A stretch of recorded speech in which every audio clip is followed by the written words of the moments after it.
Hello, hello. Ayan oh, ito yung aking adopted na na manok. Ang bait-bait niya, guys. So, tingnan niyo. Oh, 'di ba? Oh. Oh, hindi ko alam ang pangalan nito eh. Manok na lang. Kasi nga tuwing pinapakain ko po ito, ay lagi siyang lumalapit sa akin. Tapos, pag hinawakan ko po siya, ayan, ang bait-bait po niya, hindi po siya pumapalag. Katulad yan ngayon, oh. Kita nyo? Oh, gaganyan lang yan, pero hindi yan pumapalag talaga. 'Di ba, ang bait po niya, no? Oh, pagka kayo nagkaroon ng manok na ganyan, kabait. Ayan na. Papangalanan ko na lang siguro ito si Chiki Chiki. Oh, 'di ba?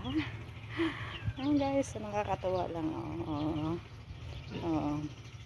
Yung mga sisiw po nito kasi ay kinain ng pusa, at saka meron pong lumulunok pala dito na pato ko, yung malaki kong pato, nilulunok po niya yung mga sisiw.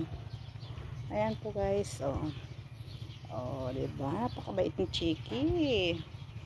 Kasi sabi niya mabait kasi rin ng mama niya, kaya ayan guys.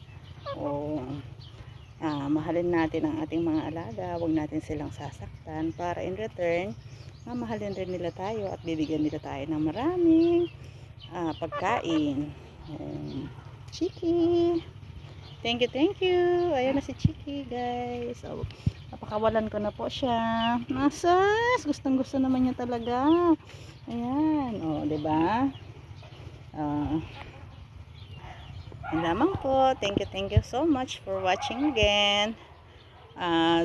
Please like, share, and follow. And comment also. Thank you. God bless you all. Bye-bye.